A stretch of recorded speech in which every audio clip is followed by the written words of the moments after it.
Hello दोस्तों, आज का फोरम में हम लोग कवर करेंगे पासवर्ड पॉलिसी के ऊपर। लॉगिन के टाइम में जो आपको पासवर्ड का पॉलिसी आता है वो कैसे कॉन्फ़िगर्ड होता है SAP S/4HANA सिस्टम में, उसको हम लोग आज प्रैक्टिकली डेमोन्स्ट्रेट करके देखेंगे। हालांकि मैं ये बता दे रहा हूं, आज का जो टॉपिक है बहुत प्राइम टॉपिक है। ये किसी बिगनर या एक एक्सपीरियंस के लिए बहुत जरूरी है। आप एक बेसिस कंसल्टेंट है तो आपको ये जानना बहुत जरूरी है। चलिए इस फोरम को हम लोग कुछ सेगमेंट में डिवाइड कर लेते हैं। जो सेगमेंट में हम लोग डिवाइड किए हैं उसको हम लोग बोलते हैं एजेंडा। पहला एजेंडा में हम लोग बेसिक अंडरस्टैंडिंग स्टडी करेंगे, क्या है ये सारा चीज। दूसरा पहलू में जो स्टेप 2 होता है उसमें हम लोग स्टडी करेंगे क्या क्या ट्रांजैक्शन कोड यूज होता है ये पर्टिकुलर एक्टिविटीज को करने के लिए। तीसरा पार्ट जो होता है बहुत ही इंपॉर्टेंट पार्ट है, इसमें हम लोग लाइव डेमोन्स्ट्रेशन करेंगे, वो भी SAP S/4HANA सिस्टम में, जो कि अपग्रेडेड सिस्टम है आज के डेट में एंड हाईली क्रेडिबल है मार्केट में। चौथा स्टेप में हम लोग इंटरव्यू क्वेश्चंस के ऊपर डिस्कशन करेंगे, जो इंटरव्यूअर्स आज के डेट में फ्रीक्वेंटली डिफरेंट कंपनी के थ्रू पूछते रहते हैं जॉब सीकर्स को, एंड जॉब सीकर्स में भी क्रैक करते हैं या मे नॉट भी क्रैक कर सकते हैं। सो इस ऑब्स्टेकल्स को भी दूर करेंगे एंड फाइनली हम लोग कंक्लूजन करेंगे। चलिए सबसे पहले बेसिक अंडरस्टैंडिंग के ऊपर आगे बढ़ते हैं एंड समझ लेते हैं। बेसिक अंडरस्टैंडिंग वाला स्लाइड को हम लोग 2 पार्ट में डिवाइड कर लिए हैं। पहला पार्ट है अंडरस्टैंडिंग करेंगे, दूसरा पार्ट में कौन सा ऐसा ट्रांजैक्शन कोड है जिसके तहत ये सारा एक्टिविटीज हम लोग कैरी आउट करने वाले हैं। बेसिक अंडरस्टैंडिंग का जो पहला क्वेश्चन है, जो पहला क्लैरिफिकेशन हम लोग देने जा रहे हैं, व्हाट इज पासवर्ड पॉलिसी। ये पासवर्ड पॉलिसी क्या है। Towards the next level of data security, password policy available in SAP systems. SAP system password policy जो इंट्रोड्यूस किया है, ये next level of data security को एडवांस करने के लिए या चेकआउट करने के लिए। चलिए नेक्स्ट क्वेश्चन के ऊपर ध्यान देते हैं। Is password policy is basis और इन सिक्योरिटी, मतलब होता है ये जो पासवर्ड पॉलिसी है बेसिस के अंदर आता है या सिक्योरिटी के अंदर आता है। यहां पर ये जेनरिक आंसर हम लोग आपको देना चाहते हैं। Generally password policy is the part of security and security is the part of SAP basis. Basically देखा जाए तो ये जो पर्टिकुलर सेक्शंस होता है ये सिक्योरिटी के अंदर आता है। चलिए तीसरा क्वेश्चन के ऊपर ध्यान देते हैं, जो कि बेसिक अंडरस्टैंडिंग का भी पार्ट है। What password policy carries in SAP। A password policy set the rules that passwords for a service must meet such a length and type of character allows and disallows। इसका मतलब यही बनता है कि जो पासवर्ड पॉलिसी क्या क्या carry करता है। पासवर्ड पॉलिसी कैरी करता है एक सर्टेन लेंथ, इसका कितना लेंथ होना चाहिए। जैसे कि नॉर्मली एक पासवर्ड आप देने जाते हो तो 8 कैरेक्टर का होना चाहिए, 10 कैरेक्टर का होना चाहिए। उसमें हाइपर केयर कुछ रहता है, जैसे कि अपर value caps A, caps B, caps C, A to Z के अंदर कुछ भी दे सकते हो। ASCII कैरेक्टर कुछ रहता है, जैसे कि @ वगैरह, देन अंडरस्कोर वगैरह एंड सम न्यूमेरिकल वैल्यू। जो कॉम्बिनेशंस होता है उसको बोला जाता है पासवर्ड स्ट्रेंथ। इस तरीके का पासवर्ड पॉलिसी क्या क्या कैरी करता है, जिसको हम लोग यहां पर डिफाइन किए हुए हैं। चलिए आगे चलते हैं। ट्रांजैक्शन कोड, क्या क्या ट्रांजैक्शन कोड हम लोग फॉलो करेंगे सो दैट ये पर्टिकुलर एक्टिविटी हम लोग SAP में सक्सेसफुली इंप्लीमेंट कर सकते हैं। सबसे पहला जो ट्रांजैक्शन कोड है वो है RZ11, जिसके तहत ये पासवर्ड पॉलिसी कॉन्फ़िगर्ड होता है। सिमिलरली वो जो क्वेश्चंस है, which T code support password policy. Very simplest answer RZ11। इसको आप याद रखिए, ये बहुत वाइटल ट्रांजैक्शन कोड है। बट ओनली ट्रांजैक्शन कोड याद रखने से नहीं होता है, इस ट्रांजैक्शन कोड के अंदर बहुत सारा प्रोफाइल पैरामीटर्स है। ये क्या प्रोफाइल पैरामीटर्स है, इस कैसे ये प्रोफाइल पैरामीटर्स को मेंटेन किया जाता है, एंड ये प्रोफाइल पैरामीटर्स आगे जाके कैसे कॉन्फ़िगर होता है RZ11 के साथ, ये सारा का सारा हम लोग SAP S/4HANA में डेमोन्स्ट्रेट करने वाले हैं। आप कीप वॉच करिए, शुरू से लेके एंड तक इस वीडियो को देखिए, आपको सारा चीज समझ में आ जाएगा। चलिए ट्रांजैक्शन कोड के ऊपर ध्यान देते हैं। ट्रांजैक्शन कोड सेक्शन में और एक जो हाईलाइट पॉइंट हम लोग मेंशन करके रखे हैं वो है how to set limit user for password selections. मान लीजिए आपके पास कुछ ऐसा कैरेक्टर्स है जिस कैरेक्टर को आप पासवर्ड में इंक्लूड करना नहीं चाहते हो, let suppose be word for metaphor consulting and we are representing metaphor consulting, कोई पासवर्ड रखना चाहता है मेटाफर करके, तो ये सिस्टम अलाउ नहीं करेगा। कोई भी यूजर मेटाफर नाम का पासवर्ड रखना चाहता है तो अलाउ नहीं करेगा। कैसे करना है, उसका क्या प्रोसेस है, उस प्रोसेस एसएपी में हम लोग डेमोन्स्ट्रेट तो करने वाले ही हैं, मगर उसका आंसर भी यहां पर लिख दे रहे हैं सो दैट आपको ये क्लैरिटी आए। So the standard table carries the information about limit user for password selections. ये स्टैंडर्ड टेबल कैरी करता है कि क्या क्या आप लिमिट रख सकते हो, इसको लिमिट्स बोलते हैं। क्या क्या लिमिट आप रख सकते हो इस टेबल में सो दैट ये यूजर इसको एक्सेसिबल ना कर सके। उस टेबल का नाम होता है USR40। ये एक स्टैंडर्ड टेबल है, हम लोग दिखाएंगे कि कैसे टेबल एंड डीवी को हम लोग एक्सेस करते हैं SAP S/4HANA सिस्टम में। आप आगे उसको देखते रहिएगा। और इसको कैसे हम लोग कस्टमाइज करेंगे या मेंटेन करेंगे। लेट सपोज कुछ सर्टन कैरेक्टरिस्टिक्स अवेलेबल है एंड हम लोग को कैसे नया कैरेक्टरिस्टिक्स भी जोड़ना है उसका भी प्रोसेस बताएंगे, मगर यहां पर थोड़ा सा हिंट्स दे रहे हैं टुवर्ड्स कस्टम प्रिवेंशन। प्रिवेंशन मतलब आप और भी उसमें जोड़ना चाहते हो, restrictions, maker, checker, all these things. So go to the transaction code of SM30 and maintain the table of USR40. So आपका काम बन जाएगा। चलिए SAP फोरम में चलते हैं एंड वहां पर डेमोन्स्ट्रेट करके दिखाते हैं। सो सबसे पहले हम लोग आ गए RZ11 ट्रांजैक्शन कोड में। आप भी अपना स्क्रीन में आ जाइएगा SAP को लॉगिन करके। सो जब भी आप RZ11 में आ जाएंगे, यहां पर आपको बहुत सारे पैरामीटर्स मिलने वाले हैं। आप F4 करिए, आपको बहुत सारे पैरामीटर्स मिलने वाले हैं। RZ11 is precisely working based on the parameters. There are many parameters are available and all are the standard parameters. अभी ये हम लोग को क्या करना है, पासवर्ड का मिनिमम लेंथ सेट करना है। तो यहां पर एक बहुत बढ़िया चीज हम आपको बताने जा रहे हैं। पासवर्ड का एक मिनिमम लेंथ होता है, एक मैक्सिमम लेंथ होता है।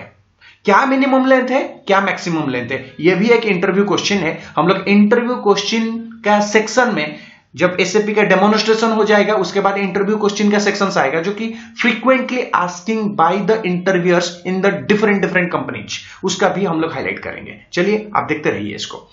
सो यहां पर जो प्रोफाइल पैरामीटर है, क्या प्रोफाइल पैरामीटर हम लोग सेट करेंगे। सो सबसे पहले आप समझ लीजिए, आप लॉगिन रिलेटेड करना चाहते हैं। मैं इसको क्लोज कर दे रहा हूं। सो लॉगिन रिलेटेड करना चाहता हूं तो फिर LOGIN, मैंने पहले लॉगिन लिख दिया। सो लॉगिन लिखने के बाद आप स्मॉल में लिखिए, कैप्स में लिखिए, आपका मर्जी है। आप लिख सकते हैं SAP is not a case sensitive. So LOGIN मैंने यहां पर स्मॉल में लिख दिया है। उसके बाद सिंपली आप आस्ट्रिक मारिए। आस्ट्रिक इसलिए मारना है क्योंकि लॉगिन रिलेटेड जितना इंफॉर्मेशन है वो सारा दिखाएगा। उसके बाद हम लोग को क्या करना है, मिनिमम पासवर्ड में जाना है। सो मिनिमम पासवर्ड के लिए मैंने MIN लिख दिया, मिनिमम पासवर्ड। फिर उसके बाद क्या लिखना है, आपको पासवर्ड लिखना है क्योंकि मैंने मिनिमम पासवर्ड का रेस्ट्रिक्शन एंड प्रिवेंशन में जाना है। तो फिर मैंने यहां पर कर दिया PASSWORD, मैंने करके फिर आस्ट्रिक मैंने डाल दिया। सो डालने के बाद मैंने क्या करूंगा, F4 कर दूंगा। F4 करने के बाद आपको ये सारा इंफॉर्मेशन आ जाएगा। PASSWORD के बाद स्टार कर दीजिए एंड F4 कर दीजिए। जहां F4 करेंगे वो सारा इंफॉर्मेशन आपको आ जाएगा। आप यहां पर देखिए फिर भी बहुत सारा पैरामीटर्स आपको दिख रहा है। तो यहां पर LNG लिखा हुआ है, मतलब लेंथ लिखा हुआ है। तो इसको ऊपर डबल क्लिक करिए। जहां डबल क्लिक करेंगे तो ये वाला सिलेक्शन हो जाएगा and again go for the display. जहां डिस्प्ले करेंगे यहां सिस्टम आपको फर्दर इंफॉर्मेशन देगा। क्या इंफॉर्मेशन देगा, क्या मिनिमम पासवर्ड लेंथ है, क्या मैक्सिमम पासवर्ड लेंथ है एंड करंट पासवर्ड लेंथ कितना सेट है सिस्टम में, ये सारा चीज आपको दे देगा। आप यहां पर देखिए फर्दर सिलेक्शन क्राइटेरिया एक पार्ट जो दिखा रहा है यहां पर, ये फर्दर सिलेक्शन क्राइटेरिया में आपको दे रहा है कि इंटरवल मतलब 3 to 40। So 3 means the lower one and 40 is the maximum one. आपको समझ में आ गया SAP कितना मिनिमम लेता है पासवर्ड एंड कितना मैक्सिमम लेता है। So all are in the character only. अब चलते हैं करंट पासवर्ड कितने में सेट हुआ है या डिफॉल्ट पासवर्ड कितने में सेट हुआ है। सो डिफॉल्ट पासवर्ड जो है आपका सेट हुआ है 6। मैं दोबारा आपको लोगों को यहां पर बता देना चाहता हूं कि 3 मतलब होता है कि आप 3 पासवर्ड, मिनिमम 3 पासवर्ड देके अपना एक न्यू पासवर्ड जनरेट कर सकते हैं। बट यूजर जब भी पासवर्ड को रीसेट करने जाएगा उस टाइम सिस्टम पूछेगा कि मिनिमम 6 पासवर्ड उसको चाहिए रीसेट करने के लिए। ये पासवर्ड सेट हुआ है। कल के डेट में आप इसको चेंज भी कर सकते हैं, कोई प्रॉब्लम नहीं है। आराम से आप इसको चेंज करके 6 to 10 कर सकते हैं, 11 कर सकते हैं, 12 कर सकते हैं, 3 to 40 के बीच में कभी भी कर सकते हैं। इंटरव्यू क्वेश्चन में हम लोग डिस्कस करेंगे कि जनरली कितना रखा जाता है एंड इसके ऊपर भी ध्यान देंगे। चलिए आगे बढ़ते हैं। तो नेक्स्ट जो पैरामीटर के ऊपर डिस्कस करेंगे वो होता है लॉगिन पासवर्ड एक्सपायरेशन के ऊपर। एक पासवर्ड आपका एक्सपायर हो गया है, ये भी एक प्रोफाइल पैरामीटर के अंदर है।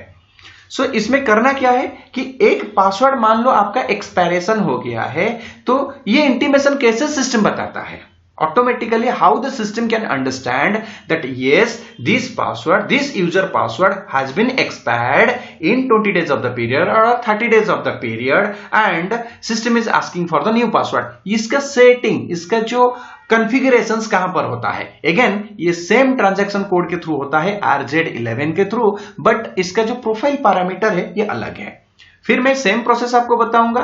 ये लॉगिन रिलेटेड है तो फिर हम लोग लॉगिन में जाएंगे। बेसिक अंडरस्टैंडिंग में आपको बता रहा हूं सो दैट आपको ये बहुत हेल्प हो सकता है। सो जब कभी भी आपका लॉगिन रिलेटेड है तो प्रोफाइल पैरामीटर में लॉगिन एस्ट्रिक डाल दीजिए, जिसको आप स्टार बोलते हैं, तो लॉगिन रिलेटेड जितना प्रोफाइल पैरामीटर है दिखा देगा। अभी हम लोग का नेक्स्ट एक्टिविटी क्या है, पासवर्ड है। सो पासवर्ड करते हैं, PASSWORD। यहां पर पासवर्ड हो गया। पासवर्ड के बाद हम लोग क्या डालेंगे, एक्सपायरेशन डालेंगे। सो मैं पासवर्ड का एक्सपायरेशन डाल दे रहा हूं, EXP में इतना ही करके डाल के इसको F4 कर देता हूं। जहां F4 कर दिया तो मेरे को यहां पर प्रोफाइल पैरामीटर SAP ने लाके दे दिया है login / password underscore expiration underscore time. तो ये सिस्टम बताता है कि कितना टाइम में आपका जो पासवर्ड एक्सपायरी होने वाला है। डिस्प्ले पे जाइए, आपको सारा इंफॉर्मेशन आ जाएगा। अब देखिए यहां पर अगेन फर्दर सिलेक्शन क्राइटेरिया में आपको दिया गया है कि ये जो पासवर्ड एक्सपायरेशन का इंटरवल्स क्या है, 0 to लेके 1000 के बीच में। 0 to लेके 1000 के बीच में आप अपना पासवर्ड का एक्सपायरेशन डेट सेट कर सकते हैं। ये SAP स्टैंडर्ड बोलती है। मगर यहां पर करंट वैल्यू क्या है, करंट वैल्यू 0 है। इसका मतलब है ये पासवर्ड कभी भी एक्सपायर नहीं होने वाला है, कोई भी वैल्यू सेट नहीं हुआ है। तो यहां पर आप वैल्यू सेट कर देंगे तो आपको पता चल जाएगा कि कितना दिन में करना है। ये यूनिट जो लिखा हुआ है ये डेज है, इसका मतलब है आप 30 डेज के अंदर करना चाहते हैं, आप यहां पर 30 कर देंगे। जहां पर अभी मैंने हाईलाइट कर रहा हूं करंट वैल्यू जो दिख रहा है, यहां 30 कर देंगे तो सिस्टम समझेगा 30 डेज के अंदर आपका पासवर्ड रीसेट मांगेगा एंड पासवर्ड एक न्यू पासवर्ड मांगेगा, बोलेगा कि ओल्ड पासवर्ड जो है ये एक्सपायरी हो गया है एंड आप न्यू पासवर्ड की तरफ जाइए। ये ऑटोमेटिकली सिस्टम बिहेव करेगा। जो चौथा पार्ट के ऊपर हम लोग जाने वाले हैं वो है रेस्ट्रिक्शन। क्या क्या पासवर्ड के ऊपर हम लोग रेस्ट्रिक्शन लगा सकते हैं। जैसे एक नॉर्मल ऑर्गेनाइजेशन है, एक ऑर्गेनाइजेशन है मेटाफर कंसल्टिंग, जिसके तहत हम लोग नॉलेज ट्रांसफर अभी कर रहे हैं। इस मेटाफर कंसल्टिंग में कौन सा कीवर्ड या कौन सा कैरेक्टर के ऊपर हम लोग रेस्ट्रिक्शन करना चाहेंगे। जैसे हम लोग अभी रिप्रेजेंट कर रहे हैं, हम लोग का एक prestigious client, it's a Tata group of client, it's a prestigious client. ये क्या क्या पर्टिकुलर वर्ड के ऊपर अभी प्रिवेंशन किया हुआ है सो दैट एक यूजर जब कभी भी उस पर्टिकुलर वर्ड को चूज करके अपना पासवर्ड रखने चाहेगा तो ये पासवर्ड रखने ही नहीं देगा। सिस्टम बोलेगा कि नहीं, try to use some other words like this. So इसको कैसे करना है। सो सबसे पहले आपको यह समझना होगा कि डीबी में ये कहां पर पासवर्ड सेट होता है। सो सबसे पहले हम लोग डीबी के तरफ चलते हैं। डीबी को कैसे एक्सेस करेंगे, SE11 के थ्रू। एंड इसको एक्सेस करने के बाद यहां पर एक चीज बता देता हूं, हम लोग जो टेबल यूज करने वाले हैं यह है standard table. Standard and custom दोनों अलग अलग होता है। स्टैंडर्ड एंड कस्टम के बीच में क्या मेजर डिफरेंस है, कैसे आप आइडेंटिफाई करोगे दिस इज ए स्टैंडर्ड और this is A custom. Already इसका वीडियो हम लोग का प्लेलिस्ट में अवेलेबल है, आप उसमें से प्रीफर करिए एंड आपको कॉन्क्रीट इंफॉर्मेशन मिल जाएगा। अभी तक आपको लगता है कि ये इंफॉर्मेशन आपके लिए वैल्यूएबल है, please like, share and subscribe. It will be motivate us and definitely you can circulate among if your team members और in your group so that it will be help to others to.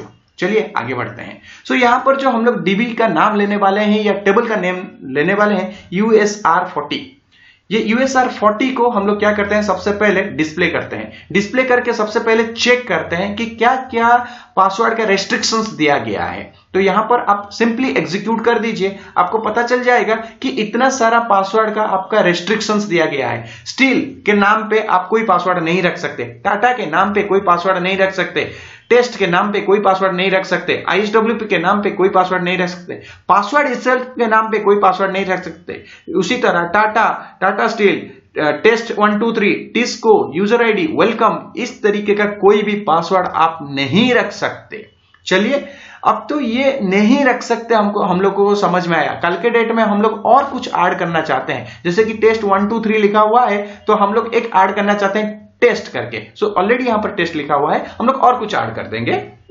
कैसे उसको maintain करेंगे, एक new password restriction को कैसे हम लोग implement करेंगे सिस्टम में, वो समझ लेते हैं। तो उसको करने के लिए हम लोग चलते हैं SM30, एक ट्रांजैक्शन कोड है, हम अभी ट्रांजैक्शन बार में डालने वाले हैं। दिस इज SM30, डाल दिए, एंटर कर दिए, यहां पर सेम टेबल नेम डाल देते हैं एंड गो फॉर मेंटेन। जब भी हम लोग मेंटेन में जाते हैं, ये बोलता है कि this is a cross client table. So यहां पर जैसे चेंज करेंगे तो दूसरा क्लाइंट में भी ये ऑटोमेटिकली चेंज हो जाएगा। सो यहां पर आप क्या करिए, एक न्यू पासवर्ड को इंट्रोड्यूस करिए। देखिए मैं यहां पर करने जा रहा हूं, right now the presented screen में मैं जहां पर क्लिक करने जा रहा हूं, यहां पर ये डिसेबल है। तो कैसे आप इंट्रोड्यूस करेंगे, यहां पर देखिए एक जो न्यू एंट्रीज करके टैब अवेलेबल है उसको क्लिक करिए। न्यू एंट्रीज का टैब अवेलेबल होने के बाद यहां पर आप सिंपली डाल दीजिए मेटाफर करके। सो METAPHOR आप इसको डाल दीजिए। सो इस नाम पे इसको सेव कर दीजिए। अभी इस नाम पे अभी सारे पासवर्ड जो आएंगे ये क्या होगा, आप लोगों का रेस्ट्रिक्शन हो जाएगा। तो इसको आप क्या करिए, एक रिक्वेस्ट नंबर पे सेव कर लीजिए। रिक्वेस्ट नंबर कैसे जनरेट करना है, आप रिक्वेस्ट नंबर ऐसे जनरेट कर लीजिए, MC मेटाफर कंसल्टिंग करके हम जनरेट कर लिए। एंड यहां पर password PASSWORD, password restrictions RESTRICT मैं इतना तक रख दिया एंड उसके बाद मैंने सेव कर दिया। जहां सेव कर दिया, this is going to ask you a new request number. Again it is a workbench request, क्योंकि ये टेक्निकल मॉड्यूल के अंदर आता है इसलिए वर्कबेंच रिक्वेस्ट आता है। एंड अगेन इसको हम लोग सेव कर देते हैं। आपको नहीं पता है कि वर्कबेंच रिक्वेस्ट क्या होता है, कस्टमाइज रिक्वेस्ट क्या होता है, एक रिक्वेस्ट कैसे जेनरेट होता है, एक रिक्वेस्ट को हम लोग कैसे क्रिएट करते हैं, कौन सा ऐसा ट्रांजैक्शन कोड है उस रिलेटेड, इनफैक्ट रिक्वेस्ट को कैसे रिलीज किया जाता है, ये ट्रांसपोर्ट कैसे किया जाता है, TMS सिस्टम क्या होता है, ट्रांसपोर्ट मैनेजमेंट सिस्टम्स क्या होता है, उसके लिए भी वीडियो अवेलेबल है। प्ले बटन आप फॉलो करिए, प्लेलिस्ट फॉलो करिए, वहां पर आपको मिल जाएगा ये सारा वीडियो। आज का जो टॉपिक है रिलेटेड टू समथिंग डिफरेंट है, हम लोग उसके ऊपर ज्यादा फोकस करते हैं। एंड यहां पर जब सेव कर देंगे तो यहां पर क्या हो जाएगा, आपको वो लिस्ट में दिख जाएगा। यहां पर देखिए आपको लिस्ट में अभी दिख गया मेटाफर कंसल्टिंग मेटाफर करके। सो मेटाफर कंसल्टिंग रिप्रेजेंट करता है, तो हम लोग एस्ट्रिक डाले तो मेटाफर रिलेटेड कुछ भी आए ये आपको एक्सेप्ट नहीं करने देगा। सो मेटाफर रिलेटेड मतलब metaphor _1, metaphor _2, like that 1 2 3 metaphor, कुछ भी ये नहीं देगा क्योंकि एस्ट्रिक यहां लगाए हुए हैं, ऑल एस्ट्रिक यहां लगाया हुआ है ऑल। चलिए अब क्या करते हैं, नेक्स्ट एक्टिविटी के ऊपर ध्यान देते हैं। लेट सपोज आपको चाहिए कि नहीं, हमको ये पर्टिकुलर जो मेटाफर है इसको रखना ही नहीं है, तो सिलेक्ट कर लीजिए एंड यहां से डिलीट कर लीजिए। जहां डिलीट कर लेंगे यहां हट जाएगा, यहां सेव कर लीजिए। जहां सेव करेंगे सिस्टम अभी क्या करेगा, ये सेव कर लिया है। तो आपको ये समझ में आ गया है, इस डेमोन्स्ट्रेशन में ये क्लियर कट आपको समझ में आ गया है कि एक न्यू पासवर्ड रेस्ट्रिक्शन पॉलिसी कैसे इंट्रोड्यूस करेंगे, मतलब इंप्लीमेंट करेंगे, एंड कोई एग्जिस्टिंग हटाना है तो कैसे हटाएंगे। तो ये दोनों चीज हम लोग डेमोन्स्ट्रेट करके दिखाए हैं। चलिए नेक्स्ट लेवल के ऊपर चलते हैं, जो कि और भी हाईलाइटेड है और भी इंपॉर्टेंट है, that is called interview questions discussions. So interview में किस तरीके का क्वेश्चन पूछा जाता है। सो जनरली इंटरव्यू में इस तरीके का क्वेश्चन पूछा जाता है, जो कि आपका प्रेजेंटेड स्क्रीन में है। दोबारा हम लोग उसको हाईलाइट कर देते हैं एंड बता देते हैं। सो पहला क्वेश्चन जो इंटरव्यूअर्स मोस्टली एंड ऑफनली पूछता है वो है, is custom password policy is possible in SAP। Definitely it is possible in SAP। Practically हम लोग SAP सिस्टम में अभी करके देखे ही हैं। So custom password policy is also possible in SAP systems. So there is a called standard password policy, there is called it as a custom password policy. So अभी जो हम लोग पासवर्ड पॉलिसी अपनाए that is called it as a custom. By default जो SAP देता है that is called a standard. Again इसमें कोई कंफ्यूजन का बात नहीं है। लगता है आपको दोबारा कंफ्यूजन हो गया है तो आप थोड़ा सा रिवर्स करके इस वीडियो को देख लीजिए, आपको फिर क्लैरिटी आ जाएगा। Then the next question which the interviewers are going to be commonly asked in the interview panel is who is authorized for password policy. Definitely SAP BASIS is authorized for detailed activity। ये सारा activity करने के लिए SAP BASIS person या SAP BASIS team is entirely responsible. तीसरा question के ऊपर ध्यान देते हैं, how password policy works in SAP। So password policy works in SAP by using the profile parameter. ये बहुत ट्रिकी क्वेश्चन है, ये पासवर्ड पॉलिसी कैसे काम करता है। सो पासवर्ड पॉलिसी इंडिविजुअली काम नहीं करता है। नॉर्मली हम लोग बोल देते हैं कि RZ11 is the transaction code through which the password policy can able to configure, या पासवर्ड पॉलिसी काम करता है। नहीं दोस्तों, आपको RZ11 के साथ साथ आपको यह भी बोलना पड़ेगा कि पासवर्ड पॉलिसी काम करने के लिए profile parameter is going to play a vital role. ये प्रोफाइल पैरामीटर के थ्रू ही होता है, और कौन सा प्रोफाइल पैरामीटर है उसको भी बताएंगे तो और बढ़िया बात है। इंटरव्यूअर आंख बंद करके आपको सिलेक्शन करेगा। इनफैक्ट मैं अभी दोबारा ही चीज रिपीट कर रहा हूं, till the period if this video is helpful for you then please like, share and subscribe. It will be motivate us and it will be motivate to our team too for creating this kind of interesting and helpful video for you guys. So चलिए अगला question के ऊपर ध्यान देते हैं, what standard default value for password. मतलब standard में default value क्या होता है एक पासवर्ड सेट करने के लिए। हम लोग देखे हुए हैं 3 is the minimum one and 40 is the maximum one. So आंख बंद करके बोलेंगे 3 character is the standard value for the default setting the password. Similarly हम लोग यहां पर लिखे हुए हैं SAP standard suggest the default value to be the 3 characters. So SAP standard suggest करता है 3 character only the default value. चलिए अगला क्वेश्चन के ऊपर ध्यान देते हैं, can able to set password expiration time. Yes, password expiration का टाइम हम लोग सेट कर सकते हैं। Password expiration possible in SAP standard and that can be maintained through the profile parameter. बकायदा ये चीज हम लोग कुछ ही देर पहले डेमोन्स्ट्रेट करके देखे हैं एंड उसको आप दोबारा देख सकते हैं if you have any confusion. चलिए आखिरी क्वेश्चन के ऊपर ध्यान देते हैं, वो क्या होता है। So can possible to reset bulk user password. Bulk में मतलब आपके पास बहुत सारे यूजर आईडी है, एक बार में आप उनका पासवर्ड को क्या रीसेट कर सकते हैं। Yes, it is possible. Standard SAP offers the standard transaction code to reset all lock and bulk user password in a single event. एक ही सट में एक ही बार में आप कर सकते हैं, आप अपना टाइम सेव कर सकते हैं। This is called smart work. In fact इसके बारे में डिटेल में आपको वीडियो चाहिए तो डेफिनेटली चैट बॉक्स में कमेंट करिए, हम लोग आपको हेल्प करेंगे। इनफैक्ट आप चैट बॉक्स में यह भी कमेंट कर सकते हैं आपको किसी भी रिलेटेड का प्रॉब्लम आए तो, क्योंकि हम लोग का डेडिकेटेड टीम अवेलेबल है and they can help you out. चलिए कंक्लूजन की तरफ ध्यान देते हैं। कंक्लूजन में हम लोग आते हैं, SAP मेटाफर कंसल्टिंग जो प्रोवाइड करता है वो नॉट ओनली ट्रेनिंग प्रोवाइड करता है, ट्रेनिंग के साथ साथ 100% प्लेसमेंट गारंटी का भी फैसिलिटेशन देता है। यहां पर डिफरेंट स्कीम्स अवेलेबल है and according to that the team और the team members are giving you the facilitations. Detail के लिए हेल्पलाइन नंबर में आप कंटैक्ट करिए एंड आपको एक्सपर्ट टीम जो है आपको हेल्प करते रहेंगे। So thank you guys for your precious time as well as the valuable time. We are highly obliged you watched our video available in this forum and please like, share and subscribe. Definitely it will be motivate us and motivate to our team members to create this kind of helpful video, and definitely share across among your circle so that it will be likely and unlikely help to other team members too. Thank you guys. Thanks a lot.